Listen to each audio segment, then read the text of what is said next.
everyone. My name is Carissa Sabal.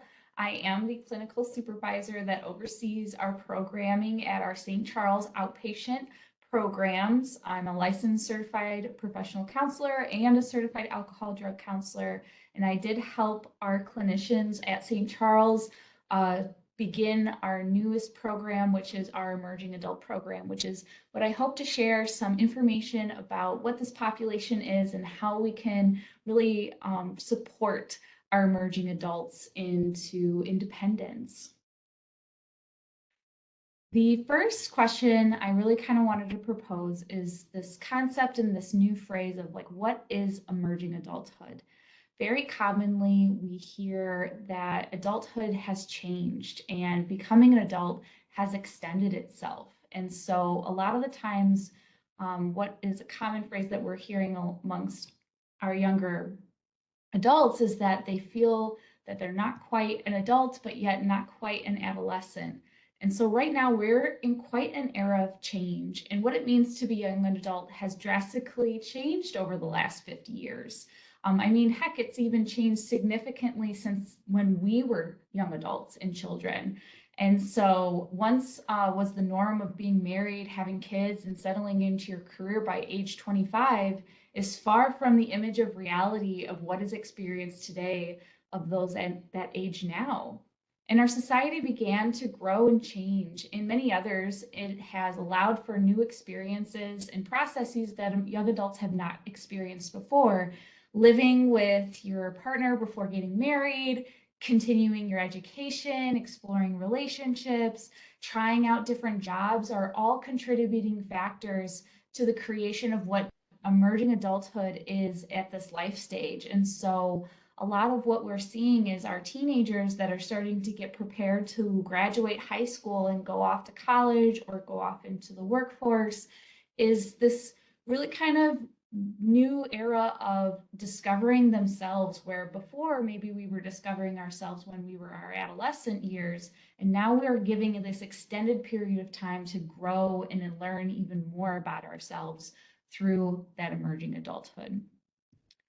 So emerging adulthood was first kind of introduced in the early 1990s by Sir Dr. Jeffrey Arnett. He studied emerging adults, and he explicitly remembers sharing to his class in teaching for one of the first times, trying to explain like you're in late adolescence, and there was this uproar and this like disagreement of like I'm not a kid anymore, I'm not a teenager, I'm an adult but not an adult. I don't know how to describe it. It was this whole discussion, and this led into a huge role, like just huge growth of him learning about what does it mean to be an emerging adult and how do I grow from here. And so there are 5 features of emerging adult, like 5 features of being an emerging adult that he has studied over the past 20 to 30 years. And the first feature is this age of exploration. So asking themselves, who am I and what do I want out of life? While some of these questions may be coming up earlier before we are getting ready to go into that workforce or going off to college, it's really kind of solidified and encouraged in this space and time between 18 to 25. And so really a lot of the times it's just really having that kind of question to themselves of like, what does it mean to be me? And really kind of learning what that means to explore themselves. The next feature is an age of instability, which sounds a little scary. In reality is actually an important feature of becoming an adult. And this is when a young adults are in a consistent stage of instability, whether that is in their relationships, work, school, where they're living. They're trying out different partners and seeing if they like them, or maybe they're living in different parts of like, I tried out this apartment, or I tried living in the dorms, or whether it's jobs. And this kind of instability is meant to be a place to help explore and answer maybe some of those questions through those trial and errors, to help kind of fit and support that identity exploration. The next is the age of feeling in between. And this is kind of what his students were talking about when he first described this situation when the class got really upset about him saying that they were late adolescents. It's feeling as though they're not quite adults, but not quite adolescents, not knowing where they fit because they're still figuring out who they are and what they want out of their life. Next is that age of self-focus, learning to make decisions for themselves and answers for themselves for the first time.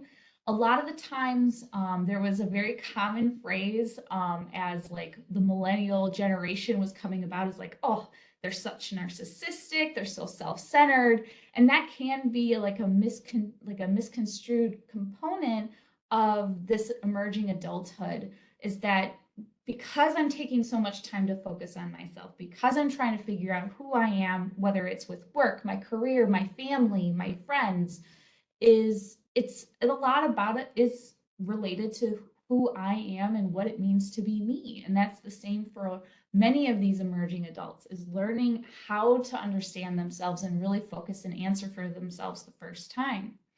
And the last feature that Dr. Jeffrey Arnett discusses is this age of possibilities, that optimism reigns and the possibilities feel endless for them. And so a lot of the times it really is this kind of proponent of just like, I really want to try everything, or I can do anything. And it could be the wildest dream, and maybe I'll try it and see if it's for me.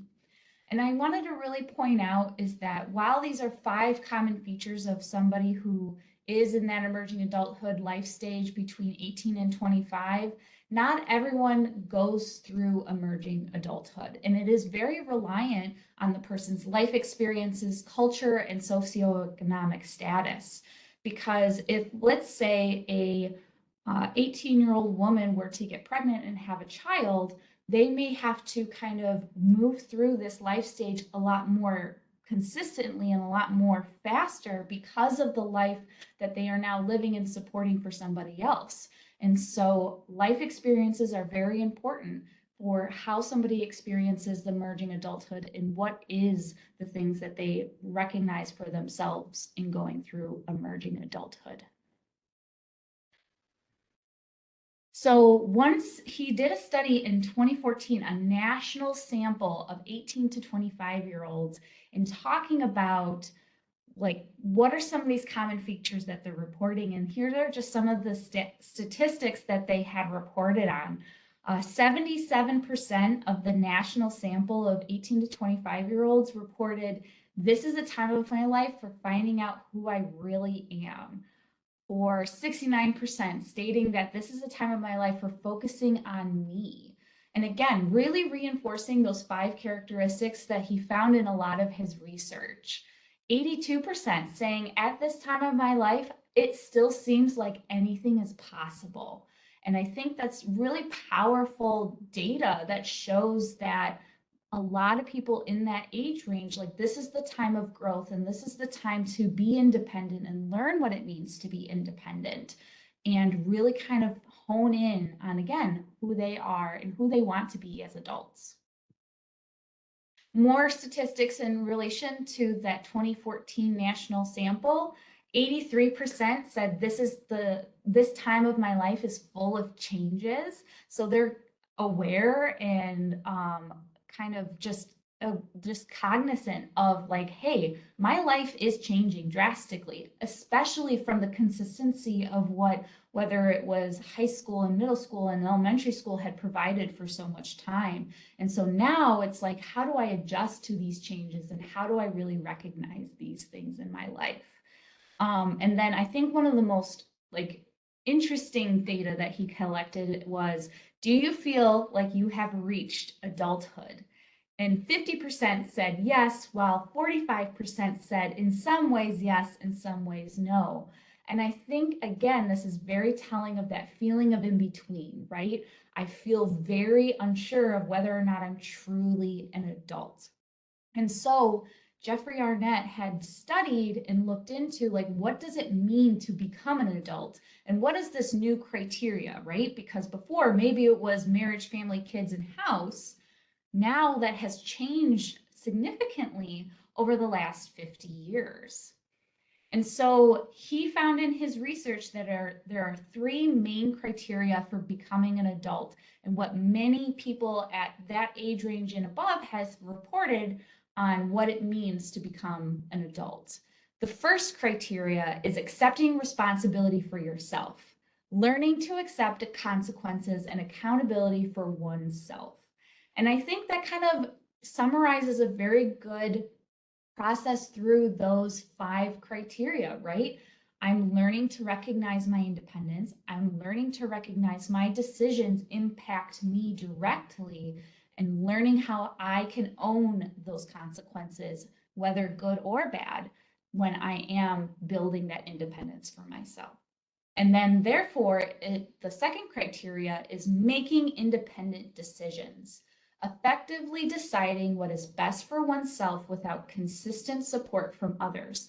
So being able to make choices that are for themselves, whether it's in their careers, jobs, relationships, living situations, and being able to feel comfortable with those decisions and to feel that they can make decisions for themselves without the reliance of other people to help make those decisions for them. And lastly, the final criteria for becoming an adult, according to a lot of Jeffrey Arnett's research, is becoming financially independent.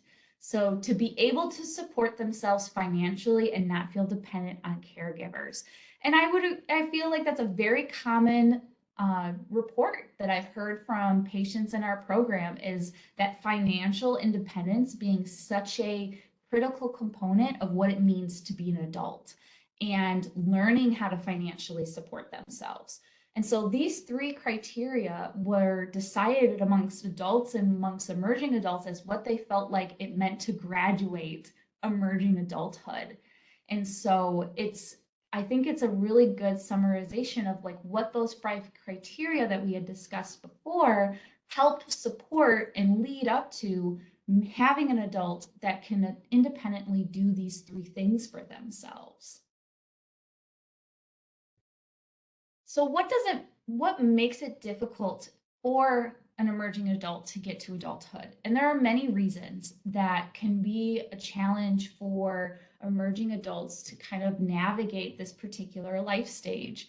And this is some of the common feedback that I've heard from this population in working with them and building the program, especially those that are like, for example, like we've had plenty of just graduated high schoolers, 18-year-olds that are just learning how to kind of navigate what it means to go off to college or just work. And these are the things that we're really hearing from this population and from our patients, is that a lot of the times it's difficulty in regulating their emotions. Their emotions get in the way of making those decisions, and not knowing how to effectively manage them can really make it challenging for them to feel like they can make those independent decisions for themselves. A very significant amount also report this fear of failure and need for perfectionism. This desire to not experience mistakes, to not experience that trial and error, and that if I try something and if I put effort towards something, I need it to go well. And if it doesn't go well, it won't work at all. And so a lot of patients that we've had in our program that had maybe gone off to college or tried a career, and they felt like just because it didn't work out the first time that it's never going to work. And so working on and addressing that perfectionism is really important in that fear of failure. Unrealistic expectations, either for themselves or perceived from others. A lot of the times, especially social media or what they're hearing from their peers or environment around them, is that if they hear like a straight A student is the only type of student that's going to get into a college, then that might help kind of fuel that fear of failure or that need for perfectionism, or just like we've said, like this social media influence that sometimes can negatively impact our self-confidence, to feel like, well, if my experience at college isn't like what these people on TikTok are showing, then I'm not doing it right. Then I'm not experiencing it correctly. And so those things are very common that can help make it challenging to navigate emerging adulthood. Difficulty with social skills and communication.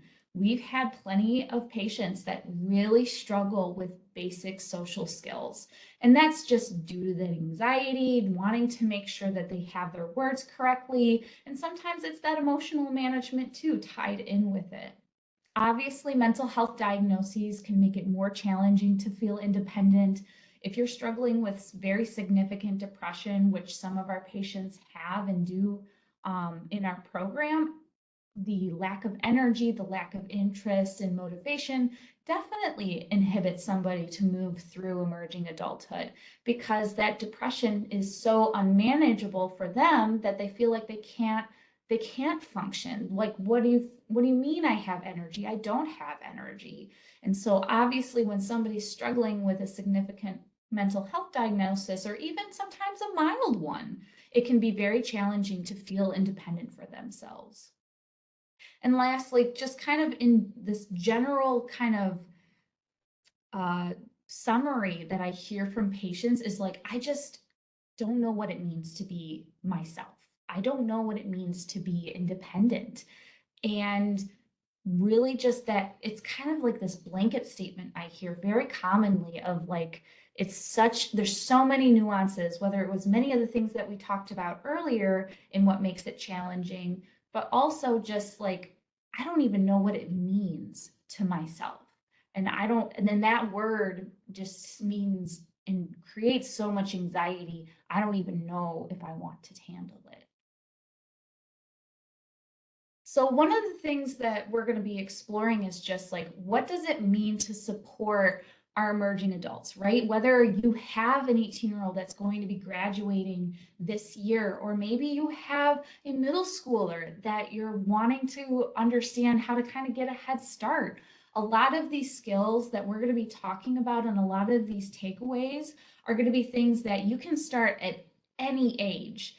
That could be as young as your toddlers to as old as your 20-year-olds. Like, it could be at any stage that you can like foster these skills and really kind of hone in on how do we make those successful children of ours successful adults. And so we're going to be talking about like ways to support our emerging adults and how can we really set them up for success to building independence. The first thing I really wanted to kind of emphasize is being aware of enabling behaviors. As a certified alcohol and drug counselor, enabling behaviors is something that like is a second language for me. But I think it's also a really important part that I've heard from our emerging adults. And so I wanted to go over just being cautious of what we may think is supportive behavior when in actuality may be possibly encouraging the opposite. And so here's a common list of enabling behaviors to be mindful of. The first and foremost being protecting someone from the negative consequences of their behavior. Sometimes when we're afraid of our children's reactions and how we're to like protect them from that danger or that fear that they may have is natural and 100% like that innate piece of ourselves, right? I have a 15-month-old at home, and it's sometimes very challenging for me to not like let her have those mistakes because I want to protect her so deeply. However, when we're protecting someone from negative consequences of their behavior, it can hinder them in the long run. And it can be the small things that we may not even notice that we're intending on our loved ones. And so letting them experience those things and understanding and having conversations afterwards of like, how can we work through this and how can we understand what had happened? Keeping secrets about negative behavior from others to keep the peace, making excuses for somebody else, bailing someone out of trouble, like paying debts, fixing tickets, hiring lawyers, could be a potential enabling behavior consistently over time. Because I think a lot of the things when it comes to these behaviors is the consistency component, is that if we're consistently protecting somebody from the negative consequences or bailing them out of trouble, that could be like the expectation then versus the exception, right?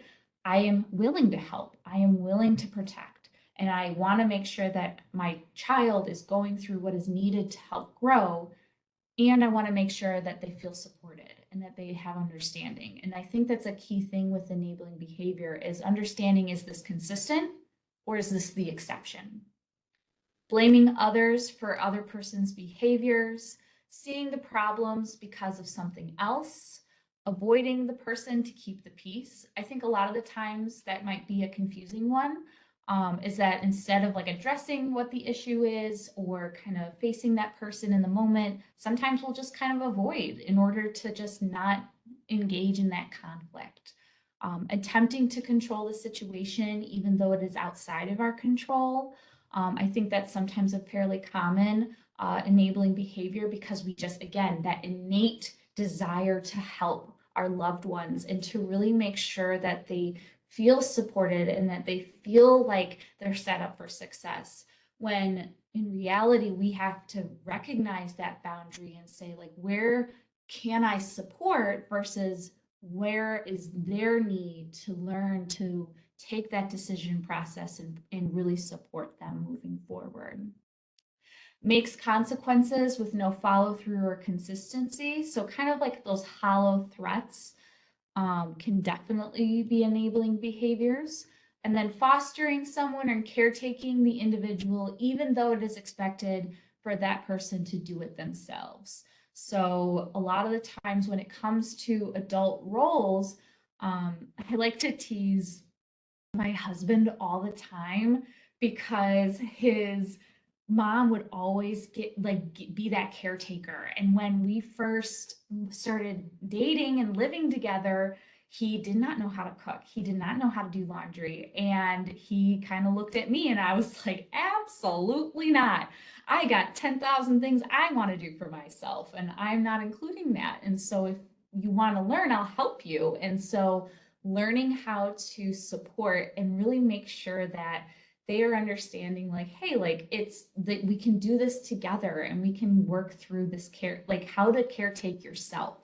And I think that's a really wonderful experience to kind of have with that loved one in order to show them like what it means to show that independence. And to be quite honest, nowadays, my husband is 10 times a better cook than I am. He is flawless at it.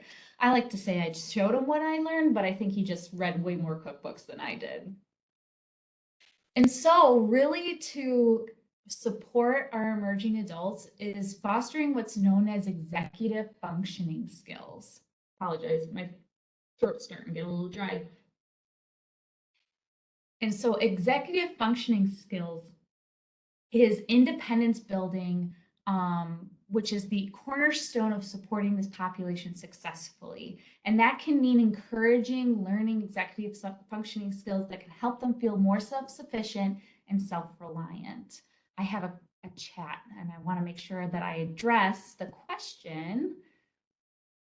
I will answer the question at the end because it seems a little bit longer. So I will answer your questions at the end. So Jennifer, I appreciate you utilizing the chat function. I will answer once we get to the end of our presentation. So thank you.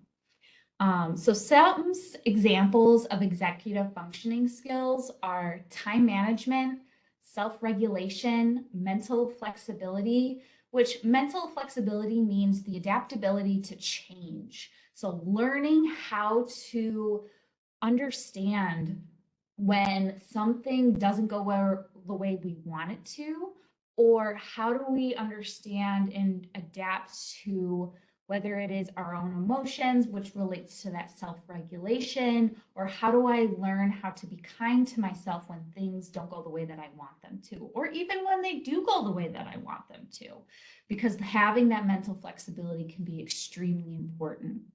Perseverance is an executive functioning skill, which sounds kind of odd, but it truly is. This idea to persevere through our challenges and to understand that things are not always going to be easy. And a lot of the times, the things that I hear from our patients in program is, I don't know how to kind of deal with that adversity. I don't know how to manage when things don't go like what happens after. And a lot of the times that's what happens when they come into our program is like, I dropped out of college and I don't know what to do now. Or I tried 6 different jobs. I lasted a week at each of them and I really don't know what to do again. And so learning how to build a sense of perseverance and through that mental flexibility and other characteristics that we talked about. Attention and focus is definitely an executive functioning skill, and learning how to support and really attend to building attention skills, right? It's very challenging in a world where we really thrive on instant gratification. Like I have a notification on my phone and I immediately get, this hit of dopamine, which dopamine is this reward chemical in our brain that tells us like, I want this, I want to do this. And so when we're having like uh, TikTok where you can slide through videos so quickly, it's hard to sustain attention. It's hard to build that sometimes. And so learning how to take those moments and grow that is extremely important. And then lastly, organization is an executive functioning skill. So we're going to kind of go through some of these categories and talk about ways to encourage these executive functioning skills and some of the things that we actually practice in our program. So some tools to really take with you, with your family, with your loved one in order to support them through some of these. And the first one we're going to be talking about, which is time management, because I think that a lot of the times learning to create a schedule for yourself as the emerging adult will have to learn to do can be hard. And so whether it's either on a whiteboard planner, a journal planner, a phone calendar can help track the things that they have to do and what they want to do. Whether that's like you initiating it as the parent and like in the household, we're going to have our whiteboard calendar and here's all the things like everything in purple is what we're doing as a family. Everything in blue is what Susie's going to be doing this week. And just so then that way they can manage their time even just by the day and understand like what everybody is doing and what they're responsible for in their time. Believe it or not, having clocks present throughout our living space can be a very helpful tool to improve time management. Relying on time with just our phone or our smartwatches can pose a problem to keeping track of it within our mind. And so having a clock present in other spaces can be helpful too to keep track of things and what they want to accomplish. So obviously maybe in the kitchen, on the stove or the microwave, you have that clock already established, but maybe it's in the living room, maybe it's in their bedroom, just to have like a digital clock. So then that way, like, it's no other purpose other than maybe if it's like, it's a smart device or maybe it's a alarm clock too, but it can help kind of reinforce this understanding of like where time is for themselves. And that can help kind of like instigate and really kind of initiate this understanding of like how time passes for themselves. Because especially if we're glued to our phones so consistently, as most of us are, even though the clock is literally right there at the top, we'll be scrolling and paying attention to so many things on that screen that we don't even realize the time had gone by at times. And lastly, something that we teach in our program for time management is creating a SMART goal. A SMART goal is meant to really break down and make goals manageable for our patients. SMART goals is an acronym. So the S stands for specific, making sure the goal is specific to what you want to accomplish. So let's say you have a goal of, I want to study more. That's a great goal. How do we make it more specific? Because that could mean many things, and it could be very small things too that maybe is a lot more understandable or easier for that person to accomplish. Next up is measurable. Can you measure how this goal is accomplished, right? A lot of the times when I've had patients say like, oh, I want to work out more. Okay, well, do you feel like you can go running, 7 days a week every morning? And they're like, oh, no, no, no, no, no. And I'm like, okay, well then what is measurable, and then also like what is attainable, which leads into that A part of our SMART goal is like, can you accomplish that goal? So if you set a goal for yourself, like I'm going to go to the gym like 7 days a week, and you've never gone to the gym before, is that reasonable for you? Is that attainable for you? And so making sure that we're answering that question for ourselves. Relevant, do you care about this goal? Right? Sometimes we create goals because we feel like we should, or we have to, or that it's the right thing to do. When in reality, like, but does it mean something to the person creating the goal, right?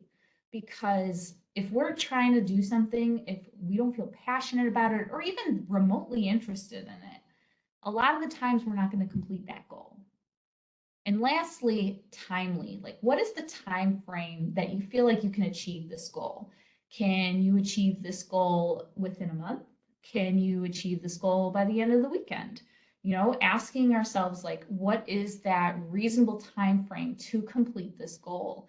Because a lot of the times when we're trying to learn how to create time management, we'll set up these goals for ourselves of like, I want to get back to school. Or when patients come to us and say like what they want their goal of treatment to be, this is how we kind of format those goals. And like, how do we make that measurable for you? How do we make it relevant to you and that you care about it? And do you feel like you can accomplish this with the time within the time we're working together? Supporting mental flexibility. So we're going to be talking about that perseverance and really talking about like how to adjust to when change happens. And a lot of the times with our patients in program, when they feel that failure, when they feel that mistake, it is it is a negative like self-talk waterfalls. I like to call them slip and slide thoughts because once you start, it's like, have you ever tried stepping on a slip and slide? I always like to giggle because it's like it's so fast and you slide so quickly that sometimes those negative thoughts feel so overwhelming. And so supporting mental flexibility is a skill that can be fostered, and it starts with changing this perspective of what it means to fail. I once had a patient tell me that there are two things: there are mistakes and there are lessons. And this person really reinforced what's known as the growth mindset. So Carol Dweck founded this concept in her book called Mindset, which I have listed at the bottom, and then I also have tagged in a link at the very end of this presentation. It's a very readable book that talks about like what it means to apply growth mindset to coaching, teaching, and parenting, and really understanding like how to foster our own growth through being kind to ourselves. So try reinforcing growth mindset statements such as the ones listed on this image here. So a fixed mindset says, you know, this is too hard. I don't want to try it again. I'm not smart enough for this. Whereas a flexible mindset and a growth mindset talks about, I'll keep trying, or I'll figure it out another way, or I can learn now instead of I won't ever learn. And so, really kind of changing that dialogue and really supporting our loved ones with when you hear that, like, I don't like challenges, or I don't want to try something that I know I'm not going to be good at. Fostering kind of the different mindset of, like, well, what does it mean when we do make a mistake? And fostering that conversation with our loved ones of, how to really understand where that's coming from and how we can support them with maybe different phrases and different ideas to think about those challenges and to think about those things when it comes to beating ourselves up and being hard on ourselves on what we see as failure. And next is supporting attention. Like, getting our loved ones to focus can be very challenging. I know it can even be challenging ourselves. Like I said, talking about our phones being in our pockets at all times and seeing that kind of like instant, like attention grabbing images. And so, which is why it's important to incorporate those small ways of building attention to help them continue to foster that in the future. Mindfulness is a great way to practice that. And I know it can be very confusing because I know I've even asked my patients, I'm like, what do you even think mindfulness is? I feel like it's such a cultural term that gets thrown around all the time. But what does it actually mean? And mindfulness truly means being present in the moment in what you're doing. And while sometimes, like it suggests on the slide, like doing a guided meditation can be a great way of practicing mindfulness, mindfulness can be other things too, such as taking 3 minutes to list as many colors they see around them, identifying as many things that they're grateful for that start with the letter S. All these things are considered mindfulness activities. One of them that I really love to practice with my patients is we couldn't come up with a better name than the popcorn game. So I always like to say, if you have a better name for it, I'm all ears. Because what it is that the game is played that you close your eyes and you're going through the alphabet. So somebody says A and it's not in order, then somebody says B, but if both people in the room say C, then you got to start all over again. And a lot of the times it's a fun game and you end up getting like really competitive sometimes of like, nope, we got to do it again. We got to try it again. We have to get through all the way to Z. And I can't tell you how many times my group therapy has erupted in a roar of excitement when we finally get through to Z. And what I ask my patients when we do this activity is like, what were you thinking about when we were playing this game? And they're like, well, I was paying attention to, John's breathing because if, he took big exhale, I knew that he was going to talk. But if, Susie next to me, was like really silent, I knew that I could go next. And listening to them say like, and because I would ask like, were you guys thinking about the things you were worried about before coming in? Oh no, I was focused just on the game. That's mindfulness. That's practicing an engaging activity that's drawing your full attention, right? Mindlessness is like, or like just feeling distracted is kind of like how I always describe it as, when you're driving as an adult, you're driving and you're going through a light and you're like 99% positive that it was green, but there's that small piece of doubt in your mind that it was maybe yellow or red because you weren't quite present, right? You were maybe thinking about something else, or maybe you were kind of concerned or preoccupied with something like that had been going on earlier in the day. That can be kind of the busyness that our mind creates because of the demands that our lives create for us. And so creating time for mindfulness activities can be wonderful opportunities to really help encourage that attention span. So maybe it's listening to some like river babbling brook sounds for 10 minutes. Maybe it's doing breathing exercises, and that can help kind of, how do I focus here on this moment? And a lot of the times with patients, we do what's known as 5, 4, 3, 2, 1.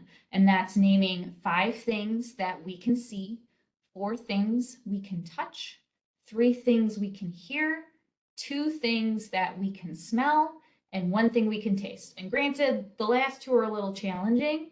Sometimes it's a matter of like popping a sour candy in your mouth. Another time is it like just paying attention to like, am I smelling my laundry detergent? Maybe, my cologne or perfume. And so paying attention to our senses can be a wonderful way to practice mindfulness and increase our attention skills as well.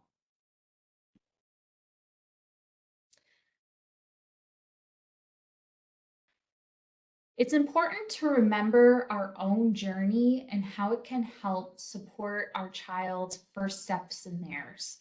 I think a lot of the times we want to have our family and our loved ones have the best success for them moving forward.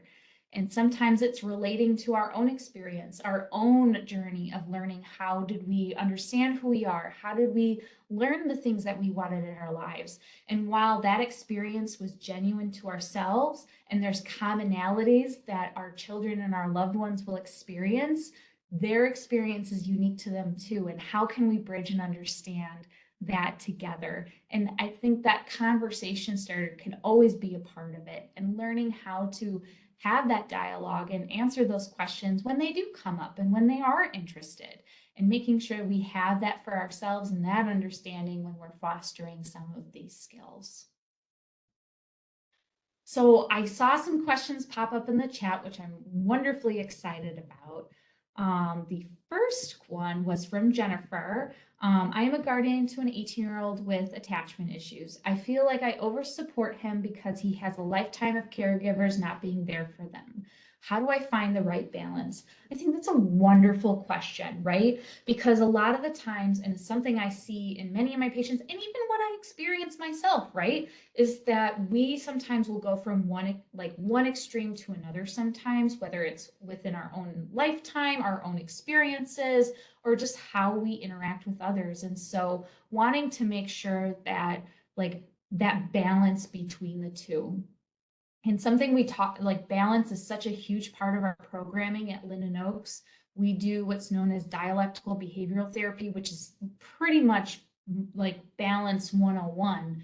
And how do I understand recognizing support versus recognizing, like, am I giving too much support? And sometimes it starts with a conversation of like, what would you like to have in terms of independence? And if you're getting the stereotypical, well, I don't know, then it's listening to like, well, what do you feel comfortable doing? What can we kind of start to initiate some of that independence building? And how can I add some responsibilities or some tools to your toolkit that you can start utilizing for yourself? And I think even asking that question for yourself is such a wonderful starting place, because it starts the awareness of like, when am I doing too much or am I doing too little? And paying attention to that and listening to when you're like, this feels like I'm doing it for them, versus I feel like I've removed myself too much. And sometimes that inner dialogue is such an important starting place. And so I think listening to like those small tasks or those small ways to kind of engage, to see how we can add things to somebody's plate over the course of their time and what they feel comfortable in building up for themselves. And sometimes it's setting expectations, right? And maybe asking and saying like, while yes, you don't like want to do this or you're not feeling motivated for it, we want to help to get you to a place to listen to the things that you want to do and to feel self-sufficient for yourself. And so that means like things might have to change, and that might be very challenging, and there might be an ebb and flow with that as well. The next question is Cynthia. I'm a mom of 17-year-old junior in high school. He was diagnosed with type 1 diabetes, inattentive type to ADHD and anxiety, and has come out as trans by a freshman year in high school. I struggle with over supporting and coddling at times. I've been blessed though, my kiddo doesn't exhibit bad behavior. He does, however, let anxiety get the best of him, so we're struggling with school attendance presently. That's an extremely common thing, especially even in our adolescent population, is that anxiety of like being at school and learning how to even kind of go through that day-to-day routine, right? Because those routines now will be helpful in the future, whether it's in the workforce or whether it's at school. And so I think learning how to listen to supporting that anxiety while also supporting your child to feel, how can they feel, what's the word? There's a fancy word that's popping in my mind that I can't really capture right now, but essentially what it is this idea that like you're feeling in control of like, how do I feel like, how do I build that responsibility for myself in my own emotional management in what I want for myself? And so listening to how to understand that anxiety, and then maybe it's listening to that mental flexibility component. What are the anxious thoughts? What is that fixed mindset that, Carol Dweck talks about? Is it like, well, I'm not good at it, so I'm not going to try? Or I tried it and I failed? Then how do we support that other mental flexibility of, hey, you know what? We have missed school. Does that mean that's going to prevent you from graduating? Not necessarily. I've had many conversations with our adolescents in program and really reassured them that just because we're in program or just because we've missed school doesn't mean that they're setting themselves up for a harder path in the future. It's taking that time to be reflective and understanding, what do I need to do to work on myself to feel successful and feel capable to handle the stressors that school has to offer. And so building that mental flexibility, and I, again, highly recommend Carol Dweck's book on growth mindset. Really is a wonderful, very easy read about what it means to apply growth mindset to parenting and to coaching and to teaching and to the workforce. And so she has a chapter on each role that an adult can play in supporting growth mindset. So you could skip all the teaching and the teaching and coaching sections and go straight to the parenting one. And I feel like it's a great way to really kind of reinstill this discussion of like how to help that perception. Next question is from Miriam. Hi, I have an 18-year-old who gets panic attacks since he was 8 years old and just started fluoxetine. How can I help him become an adult? I try not to let him do too much so he doesn't get anxiety that can give him panic. And should I worry on the side effects of medications? So full disclosure, not a medical provider. So while I have worked with many patients on medications, and while I've had to support patients with prescriptions, whether it was in our program, because our program is a full clinical team, not only mental health providers, but medical professionals as well to help support both sides of the healing journey in mental health. I think it's always important to be concerned about what are the side effects of medications and to be aware and conscious of like, how is this impacting, my child or if myself, if I'm taking it. And so I think that's always a good thing to be aware of. However, we've had plenty of patients utilize medication in order to support themselves moving forward. Does it work for everybody? Not necessarily. Therapy has also been proven to be extremely successful in handling panic attacks. Panic attacks are extremely significant. And I mean, we've had many patients say, like, I drove myself to the ER thinking I was having a heart attack, when in reality, the doctor was like, nope, that was a panic attack. And so they are very real and very significant anxiety events. And so learning how to manage that anxiety and understand, like, what are those triggers? Like, what is causing that anxiety?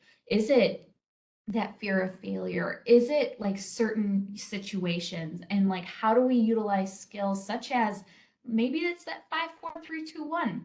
I've had plenty of patients that I've utilized that skill when they're having a panic attack, or ice packs. Ice packs are a great way to regulate our body temperature when we're feeling really overwhelmed. And so managing that panic attack and like wanting to be cautious, obviously, is what I'm hearing, of exposing them to becoming an adult, because that can be extremely anxiety inducing. And so having those open conversations, talking about, maybe it's those SMART goals, maybe it's asking, what is attainable for you? What do you feel like you can do? What can we try? And maybe it works out, maybe it doesn't. And then that will be the conversation of like really focusing on that mental flexibility of really kind of supporting that growth mindset. And so really taking that time to ask, like, what do you feel like is attainable and what do you feel like you would like to try, can be a great way to help navigate, like, what do they feel capable of doing in relation to their anxiety. Can also be a lovely way, again, to have those open conversations as much as they're willing to give. And I know not every teenager is this like wonderfully communicative person. Again, I think of myself as a teenager, and I remember like I was not telling my parents everything, but I think it's still attempting, still trying, and still having those conversations to show, hey, while you might not be necessarily willing all the time to have them, I will always be here to have them. And so whenever you're ready, we're waiting. And lastly, from Erica, thank you so much for the hard work to all who put this together for parents to try to give their children the best support. I appreciate that. Thank you so much. Oh, the name of the book, Cynthia, is Carol Dweck, and the book is called Mindset. And I think it's actually on my last slide, if I remember correctly. Yes, and that's the link to the Amazon page. I think it's like a quick 12-buck book. I've read it a couple of times. I really enjoy it. I think it's just a wonderful way to really promote positive communication. I also included a resource of what I pulled a lot of my data from Jeffrey Arnett. And lastly, I added a YouTube video that he had done, a TED Talk titled "Why Does It Take So Long to Grow Up Today?" And I think it's a very helpful YouTube video. So I highly recommend it. You could even type the title straight into Google and it'll pop right up, because I think it's a relatively reasonable thing. Is like we hear all the time, oh, my kid's still living in the basement, or I can't get them to get a job. Well, why does it take so long to grow up? Thank you all so much. If you have any additional questions, like Christine said, feel free to email. I'm more than happy to answer, and just thank you all for your time today.